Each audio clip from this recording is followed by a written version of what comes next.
Hello दोस्तों, नमस्कार। आज हम लोग दीनदयाल उपाध्याय गोरखपुर विश्वविद्यालय गोरखपुर के असिस्टेंट प्रोफेसर का पेपर हल करेंगे, जो कि पिछले असिस्टेंट प्रोफेसर के पेपर में आया हुआ प्रश्न जो हिंदी का है वो बहुत ही सरल तरीके का प्रश्न है। आप लोग देखेंगे तो ऐसा लगेगा कि ये प्रश्न तो किसी नॉर्मल एंट्रेंस एग्जाम का होना चाहिए, जैसे कि ग्रेजुएशन या पीजी के लिए जो एंट्रेंस एग्जाम होते हैं वैसे प्रश्न बन रहे हैं। फिर भी इन प्रश्नों को हम लोग देख लेते हैं और यह देखने की कोशिश करते हैं कि आप लोग कितने प्रश्नों का सही उत्तर दे सकते हैं। तो देखिए, इसमें कुल 40 प्रश्न था और 1 घंटे का समय दिया गया था। और ये जो पेपर है ये 18/12/2022 18 दिसंबर को ये पेपर हुआ था, यानी कि 23 और 24 मान सकते हैं कि 1.5 साल के करीब हो गया, 2 साल। 40 प्रश्न है और एक एक नंबर का है, टोटल 40 नंबर का है। पहला प्रश्न है कि हिंदी साहित्य का प्रथम इतिहास किस भाषा में लिखा गया। और आपके सामने ऑप्शन है फ्रेंच, जर्मन, अंग्रेजी, हिंदी। तो जैसा कि हम सभी लोग जानते हैं कि गारसा दतासी ने फ्रेंच भाषा में हिंदी साहित्य का पहला इतिहास लिखा था, इस्तवार दलाल लितरेतुर हिंदुस्तानी। और यह इतिहास जब पहली बार प्रकाशित हुआ था तो इसके 2 भाग थे। पहला भाग जो था वो 1839 ईस्वी में आया था और इसका जो दूसरा भाग था वो 1847 ईस्वी में आया था। तो ये चीज़ आप लोग ध्यान दीजिए। बाकी एक प्रश्न यूजीसी नेट के पेपर में बना था पिछले बार कि इसका जो दूसरा संस्करण था इस्तवार दलाल लितरेतुर हिंदुस्तानी का, वो कब आया था। तो जो इसका दूसरा संस्करण था वो 1871 ईस्वी में आया था। और जब ये दूसरा संस्करण आया था तो पहले जब प्रकाशित हुआ था तो उसमें 2 भाग थे, लेकिन जब ये संस्करण आया तो इसमें इनके इतिहास को 3 भागों में बांट दिया गया, यानी कि इसके 3 खंड कर दिए गए। ठीक है, तो इन चीज़ों को आप लोग ध्यान दीजिए। अगला प्रश्न हम देखते हैं। देखिए, प्रश्नों को दिखाने का मतलब ये है कि जैसे मान लीजिए आप लोग भविष्य में असिस्टेंट प्रोफेसर का पेपर देंगे या किसी भी एग्जाम का पेपर देंगे, तो क्या होता है ना कि आप पिछले पेपरों का एनालिसिस किए रहते हैं और जो भी जहाँ से भी इम्पोर्टेंट क्वेश्चन मिले आप लोग उसको कलेक्ट कर लीजिए, क्योंकि यही सब पेपर कहीं ना कहीं घूम फिर करके कुछ दूसरे पैटर्न पर दूसरे तरीके से आते रहते हैं। क्योंकि ये इस पेपर को जिसने भी बनाया होगा वो हम लोगों से काफ़ी ऊपर की चीज़ है, यानी कि अच्छे पोजीशन पे रहने वाला ही इस पेपर को मॉडल किया है, बनाया है। तो उसके दिमाग में जो चीज़ें चल रही हैं वही आपका जो वर्तमान में एग्जाम होने वाला है वैसे ही माइंडसेट का आदमी फिर पेपर बनाएगा। तो इन चीज़ों को देखना अच्छी बात होती है। आइए हम दूसरा प्रश्न देखते हैं। दूसरा प्रश्न है कि जैन परंपरा का प्रथम कवि किसे माना जाता है। तो देखिए, जो जैन परंपरा है उसका प्रथम कवि आपका स्वयंभू हो जाएगा। ठीक है, क्योंकि स्वयंभू जो थे वो 783 ईस्वी के आसपास थे। ठीक है, इनकी जो रचनाएं हैं पौंचर्यु या रिठमणि चर्यु, स्वयंभू छंद, ये सब मिलती हैं। बाकी जो पुष्यदंत हैं इनका जो समय है वो 972 ईस्वी के आसपास माना जाता है, यानी कि आप 10वीं सदी मान सकते हैं। ठीक है, तो इसलिए ये जैन परंपरा के प्रथम कवि नहीं है, स्वयंभू प्रथम कवि है। ठीक है, अगला प्रश्न देखते हैं। हमीर रासों के रचयिता हैं। तो आपके सामने ऑप्शन है श्रीधर, नल सिंह, मुकुटधर भट्ट, मधुकर भट्ट और सारंगधर।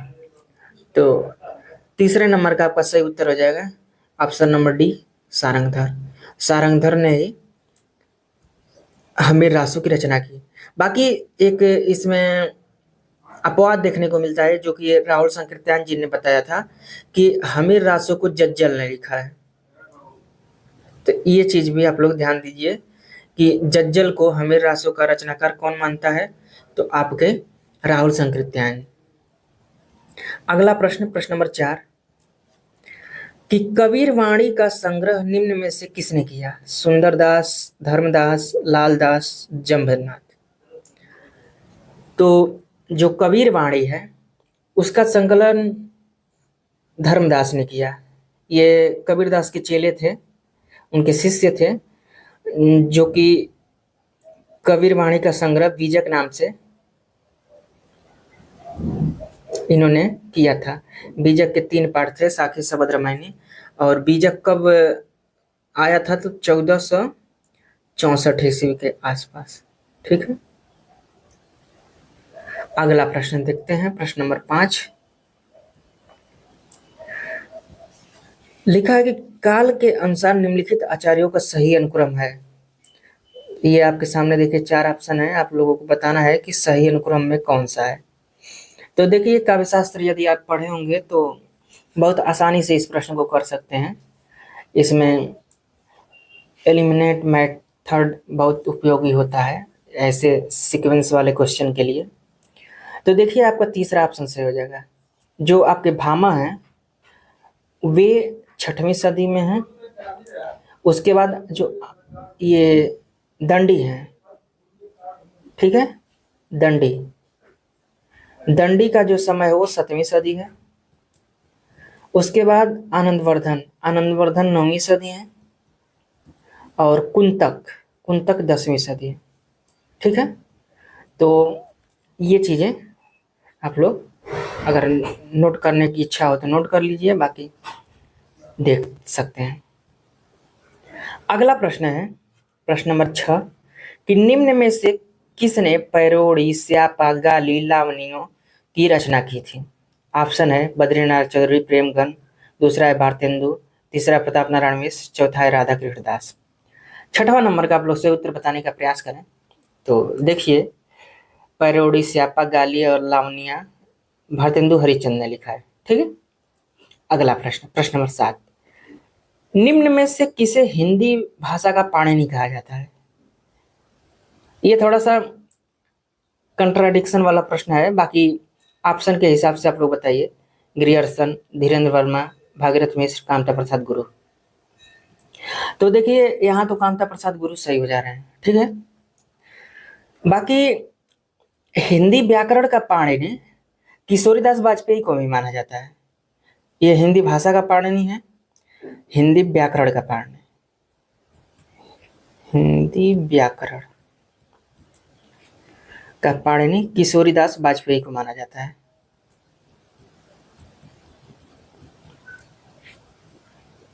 किशोरीदास वाजपेयी। बाकी एक प्रश्न और इसका बनता है कि प्राकृत का पाणिनि किसे माना जाता है? तो प्राकृत का जो पाणिनि है वो हेमचंद को माना जाता है। आप लोग, हम आशा करते हैं कि पाणिनि क्यों माना जाता है ये चीज के बारे में आप लोग समझ सकते हैं। पाणिनि दरअसल व्याकरण ग्रंथ जो उनकी अष्टाध्यायी रचना है वो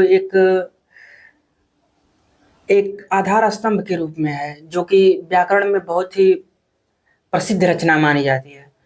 तो किसी भी बड़े लोगों की उपाधि छोटे लोगों को या उनके बाद के लोगों को दिया जाता है। ठीक है। तो उसी तरह से ये प्रकृत का पाणिनि हेमचंद को माना जाता है, जो प्राकृत में व्याकरण ग्रंथ लिखे हेमचंद शब्दानुशासन। उसी तरह से हिंदी व्याकरण का पाणिनि किशोरीदास वाजपेयी को माना जाता है। हिंदी भाषा का पाणिनि कामता प्रसाद गुरु को माना जाता है। बाकी आप लोग ये देखेंगे कि जैसे आधुनिक युग की मीरा किसे माना जाता है? तो महादेवी वर्मा को। यानी कि महादेवी वर्मा को इसलिए मीरा माना जाता है क्योंकि भक्ति काल में जो मीरा ने काम किया था वही आधुनिक काल में महादेवी वर्मा ने किया था। तो इस तरह से उपाधियां दी जाती हैं। ठीक है। अगला प्रश्न देखते हैं, प्रश्न नंबर 8 इनमें से एक सुमेलित नहीं है। आपको बताना है कि कौन सा सुमेलित नहीं है। रज्जब भक्ति कवि हैं, देव रीतिबद्ध कवि हैं, सेनापति रीतिमुक्त कवि हैं, बिहारी रीति सिद्ध कवि हैं। तो निगेटिव प्रश्न पूछा है, तो आपका सही उत्तर हो जाएगा सेनापति। सेनापति जो है वो रीति मुक्त कवि नहीं है, ये रीति सिद्ध कवि हैं। ठीक है, रीति सिद्ध कवि। तो इसलिए आपका सी ऑप्शन सही हो जाएगा। अगला प्रश्न देखते हैं, प्रश्न नंबर 9वां, कि द्विवेदी युग के प्रसिद्ध गीतकार हैं लोचन प्रसाद पांडे, राम नरेश त्रिपाठी, मैथिली शरण गुप्त, गोपाल शरण सिंह। सही उत्तर का आप लोग चयन करें। तो देखिए 9वां नंबर का जो आपका सही उत्तर हो जाएगा वो लोचन प्रसाद पांडे हो जाएगा। बाकी यदि आपके पास कोई पुख्ता सबूत हो या कुछ आप इसका दूसरा आंसर ला सकते हैं तो आपका स्वागत है। बाकी जहाँ तक हमने प्रयास किया था, इनका जो आंसर है वो लोचन प्रसाद पांडे ही मिला। तो हमारे तरफ से तो यही है कि पहला ऑप्शन सही हो जाएगा। बाकी आप इनवाइट हैं, इसका अगर सही आंसर आपको मालूम है तो बता सकते हैं। अगला प्रश्न है 10 नंबर, कि निम्न में से अल्प प्राण व्यंजन कौन सा है। तो देखिए व्याकरण से संबंधित प्रश्न है, अल्प प्राण महाप्राण आप लोग समझ सकते हैं। तो देखिए जो अल्प प्राण होता है वो वर्ग का पहला, तीसरा और पांचवा वर्ड होता है। ठीक है, जैसे क वर्ग है तो क, ग और अंग, ये अल्प प्राण में आएगा। ठीक है, इसके बाद जो आपका य, र, ल और वो, ये जो अंतस्थ व्यंजन होते हैं ये भी अल्प प्राण में आते हैं। ठीक है, इसके अलावा जो बचते हैं वो महाप्राण में आ जाते हैं। ठीक है, तो ये सब चीजें हैं। अब अगला प्रश्न है, अगला प्रश्न है कि निम्न में से घोष वर्ण है। देखिए घोष का दूसरा नाम सघोष भी होता है। ठीक है, या घोष लिखिए या सघोष लिखिए, दोनों एक ही चीज है। इसमें बताना है, आपके सामने ऑप्शन है ख, ग, ट, फ। 11 नंबर का सही उत्तर बताइए। तो देखिए जो सघोष होते हैं आपका ये सही उत्तर हो जाएगा ग। ठीक है, सघोष में क्या होता है कि जो वर्ग का तीसरा, चौथा, पांचवा वर्ड होता है वो, और जो सभी स्वर हैं, सभी स्वर, ये घोष वर्ण होते हैं। जबकि इसके विपरीत में अघोष जो होते हैं वो वर्ग का पहला और दूसरा अक्षर होता है, और स, स ये अघोष होता है। ठीक है, तो ये चीज आप लोग ध्यान दीजिए, भविष्य के लिए ये चीजें आप लोग याद कर लीजिए। ठीक है, अगला प्रश्न हम देखते हैं, प्रश्न नंबर 12, हिंदी प्रदीप पत्रिका के संपादक इनमें से कौन है। बालकृष्ण भट्ट, प्रताप नारायण मिश्र, भारतेंदु हरिश्चंद्र, बालमुकुंद गुप्त। तो देखिए हिंदी प्रदीप जो पत्रिका है उसको आपके बालकृष्ण भट्ट जी ने संपादित किया था, और ये प्रयाग से निकलती थी, और इसका संपादन इन्होंने 1877 ईस्वी में किया था। और ये किस प्रकार की पत्रिका थी, मान लीजिए क्वेश्चन बनता है तो ये मासिक पत्रिका थी। तो इतनी चीजें आप लोग ध्यान दीजिए। ठीक है, अगला प्रश्न, प्रश्न नंबर 13, इसमें सुमेलित करना है रचनाकार को, रचनाकारों के जो ग्रंथ हैं उनके आधार पर। अभिनव गुप्त, अभिनव गुप्त ने क्या लिखा था, तो ध्वन्यालोक लोचन। ठीक है, यानी कि ए का तीसरा ऑप्शन, और ए का तीसरा ऑप्शन आपके चौथे में है, इसलिए आपका चौथा नंबर ऑप्शन सही हो जाएगा। बाकी आगे के लिए मिला लेते हैं। तो विश्वनाथ त्रिपाठी ने साहित्य दर्पण लिखा था, धनंजय ने 10 रूपक लिखा था, और मम्मट ने काव्य प्रकाश लिखा था। ठीक है, तो इसलिए आपका चौथा ऑप्शन सही हो जाएगा। अगला प्रश्न देखते हैं, प्रश्न नंबर 14 कि आनंदवर्धन इनमें से किसे ध्वनि की आत्मा मानते हैं? बताइए। आपके सामने देखिए ऑप्शन है रस ध्वनि, वस्तु ध्वनि, अलंकार ध्वनि, गुणौचित्य। चारों ऑप्शन में से सही उत्तर का आप लोग चयन करें कि क्या सही उत्तर होगा। तो देखिए 14 नंबर का जो आपका सही उत्तर हो जाएगा वो रस ध्वनि हो जाएगा। ठीक है,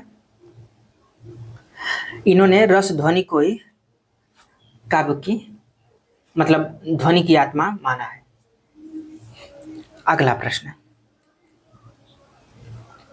प्रश्न नंबर 15 कल्पना मानव मस्तिष्क के बिंब की विधायनी शक्ति है, यह कथन किस चिंतक का है? Croce, Eliot, Coleridge, Wordsworth. 15 number का सही उत्तर बताने का प्रयास करिए।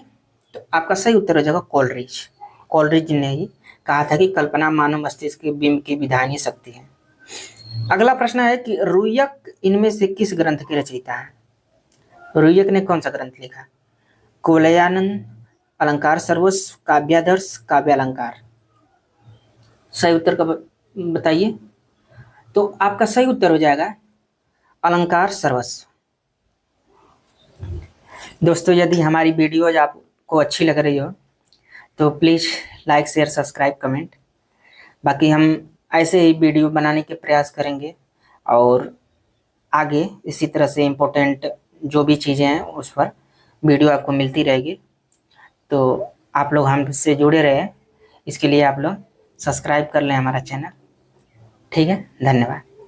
बाकी अगला प्रश्न देखते हैं, प्रश्न नंबर 17 कि काव्य आत्मा की संकल्पनात्मक अनुभूति है, ये किसका स्टेटमेंट है? जयशंकर प्रसाद, महादेवी वर्मा, डॉक्टर नगेंद्र, नंदुलारे वाजपेयी। 17 नंबर का आप लोग सही उत्तर बताने का प्रयास करें।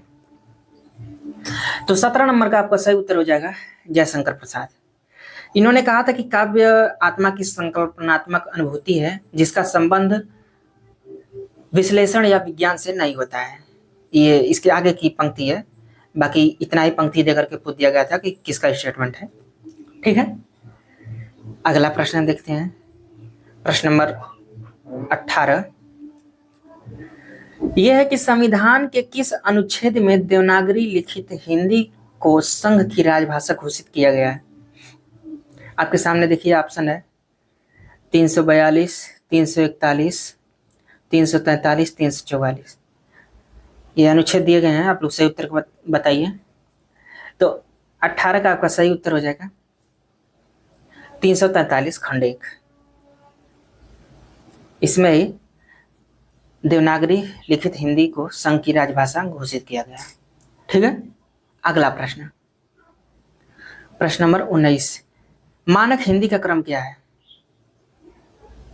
आपके सामने 4 ऑप्शन है, सही उत्तर बताने का प्रयास करिए कि मानक हिंदी का क्रम क्या है। देखिए, ये चीजें संस्कृत में क्या होती है ना कि कर्ता, कर्म, क्रिया, विशेषण कहीं भी किसी भी सीक्वेंस में लगा दीजिए, सब सही हो जाता है। संस्कृत में सब कुछ स्टेबल है, लेकिन यहाँ जो हिंदी का क्रम होता है उसमें पहले कर्ता आएगा, सब्जेक्ट, उसके बाद कर्म आएगा, उसके बाद क्रिया आएगी। ठीक है, अगला प्रश्न 20 नंबर कि निम्नलिखित में से डॉक्टर जॉनसन की कृति है।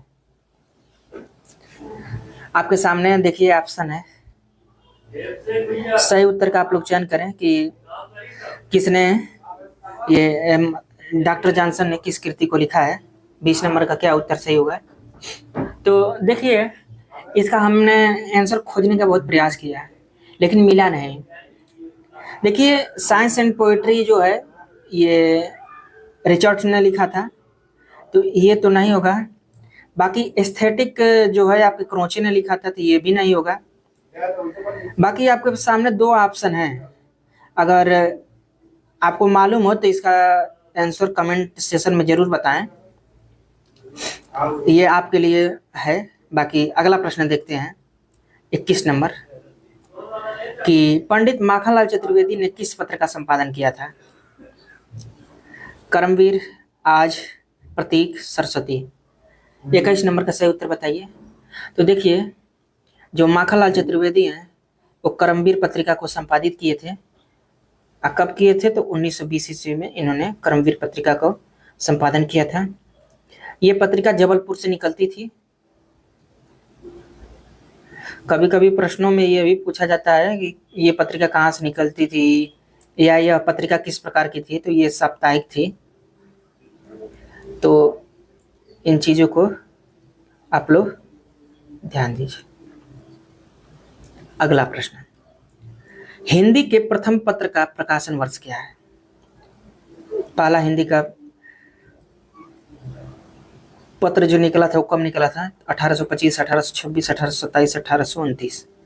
22 नंबर का आप लोग सही उत्तर बताने का प्रयास करें। तो देखिए, ये जो पत्र निकला था 1826 ईस्वी में निकला था, और कब निकला था इस पर भी प्रश्न बनता है। तो 30 मई को निकला था। 30 मई को 1826 में। कहाँ से निकला था? तो कलकत्ता से।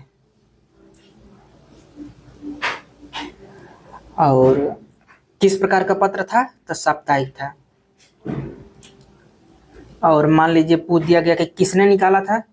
तो जुगल किशोर ने। जुगल किशोर। मान लीजिए पूछ दिया गया कि ये पत्र का नाम क्या था जो पत्र 1826 30 मई को निकला था? तो उदंत मार्तंड। मार्तंड, ठीक है। तो ये सभी चीजें आप लोग जरूर नोट डाउन कर लें। देखिए, चीजें अगर याद भी रहे ना तब भी लिखना चाहिए। लिखने से अभ्यास बनता है, चीजें रिकॉल होती हैं, ठीक है। एक प्रश्न और बनता है कि किस दिन निकला था? तो मंगलवार को।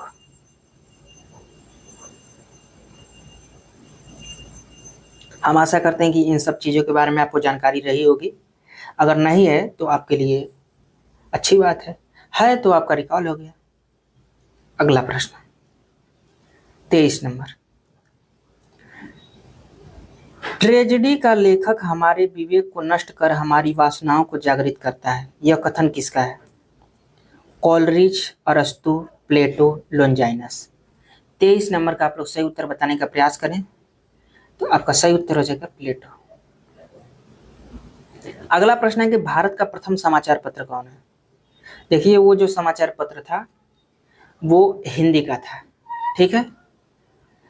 वो हिंदी का था। एक क्वेश्चन और बनता है कि हिंदी क्षेत्र में पहला समाचार पत्र कौन था, वो भी बनता है। उसके बाद ये क्वेश्चन है कि भारत का पहला समाचार पत्र कौन है?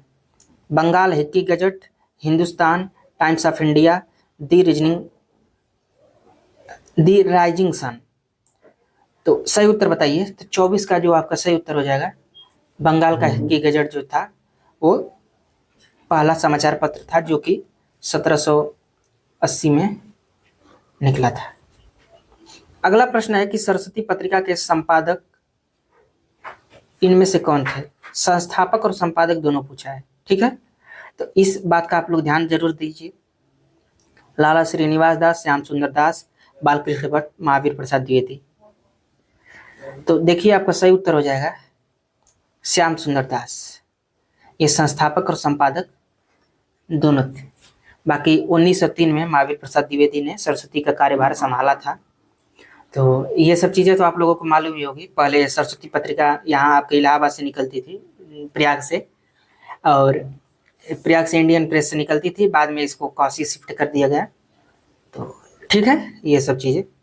अगला प्रश्न देखते हैं, प्रश्न नंबर 26 कि निम्नलिखित में से किसका संपादन भारतेंदु हरिश्चंद्र ने किया? कवि वचन सुधा, हरिश्चंद्र मैगजीन, बाला बोधिनी, उपयुक्त सभी। तो ये तीनों पत्रिकाएं आपके भारतेंदु जी ने निकाला है। तो आपका डी ऑप्शन सही हो जाएगा। अगला प्रश्न है कि निम्नलिखित में से कौन सी भाषा संविधान की 8वीं अनुसूची में नहीं है? नेगेटिव प्रश्न है। जब नहीं है पूछा है तो आपका ऑप्शन है उर्दू, भोजपुरी, नेपाली, कोंकणी। तो देखिए, 8वीं अनुसूची में उर्दू भी है, नेपाली भी है, कोंकणी भी है, लेकिन भोजपुरी नहीं है। तो इसलिए आपका ख ऑप्शन सही हो जाएगा। इसमें एक क्वेश्चन और बनता है जो राजस्थानी ऑप्शन में दे करके पूछ देता है कि निम्नलिखित में से कौन सा नहीं है, तो राजस्थानी उसमें शामिल नहीं है। इसमें लोग बड़ा कंफ्यूज रहते हैं, तो इस चीज़ भी आप लोग ध्यान दीजिएगा। अगला प्रश्न है 28 नंबर कि महादेवी वर्मा ने किस पत्रिका का संपादन किया था? मतवाला, हंस, चांद, सुधा। तो आपका सही उत्तर जाएगा चांद पत्रिका। अगला प्रश्न है कि रीति काव्य की भूमिका पुस्तक के लेखक कौन है? तो आपके सामने ऑप्शन है डॉक्टर नगेंद्र, भागीरथ मिश्र, जगदीश गुप्त, किशोरीलाल। 29 नंबर का आप लोग सही उत्तर बताने का प्रयास करें। तो रीति काव्य की भूमिका जो पुस्तक है उसको आपके डॉक्टर नगेंद्र ने 1949 ईस्वी में लिखा था। ठीक है। अगला प्रश्न, कबीरा खड़ा बाजार में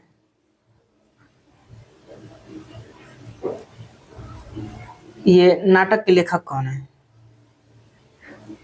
मणि मधुकर, भीष्म साहनी, सुरेंद्र वर्मा, हबीब तनवीर। तो 30 नंबर का आपका सही उत्तर हो जाएगा भीष्म साहनी जी, जो कि 1981 ईस्वी में 1981 है, इसको लिखा था। अगला प्रश्न है 31 नंबर, केशव के अलंकार विवेचन का आधार ग्रंथ क्या है? काव्यालंकार, काव्य प्रकाश, चंद्रालोक, रस गंगाधर। 31 नंबर का आप लोग सही उत्तर बताने का प्रयास करें कि आपका सही उत्तर क्या है। तो 31 नंबर का जो आपका सही उत्तर हो जाएगा वो काव्यालंकार हो जाएगा। काव्यालंकार जो कि भामा जी ने लिखा था, वही इनके अलंकार विवेचन का आधार ग्रंथ है। अगला प्रश्न देखते हैं, प्रश्न नंबर 32 कि व्योमकेश दरवेश आचार्य हजारी प्रसाद द्विवेदी का पूर्ण संस्मरण पुस्तक के लेखक कौन है? नामोर सिंह, विश्वनाथ त्रिपाठी, रमेश कुंतल में, शिव प्रसाद मिश्र सिंह। 32 नंबर का आप लोग सही उत्तर बताने का प्रयास करें। तो देखिए आपका सही उत्तर हो जाएगा विश्वनाथ त्रिपाठी। इसमें इन्होंने हजारी प्रसाद द्विवेदी को आकाश धर्मा गुरु माना है।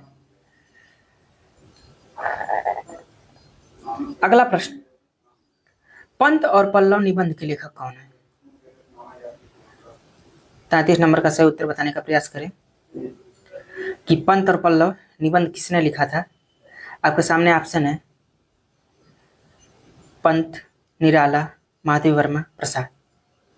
तो आपका सही उत्तर हो जाएगा सूर्यकांत त्रिपाठी, निराला।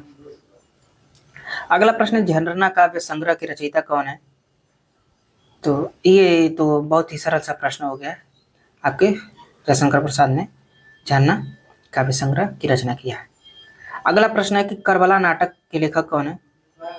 तो करबला नाटक जो है आपके मुंशी प्रेमचंद जी ने लिखा है। ठीक है।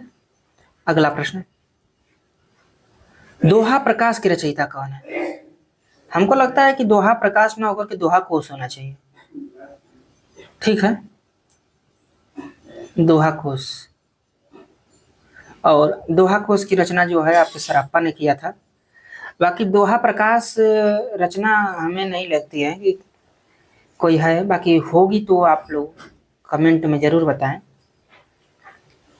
अगला प्रश्न है कि पहल पत्रिका का प्रकाशन कहाँ से होता था? ग्वालियर, जबलपुर, भोपाल, सीधी। 37 नंबर का सही उत्तर हो जाएगा जबलपुर से।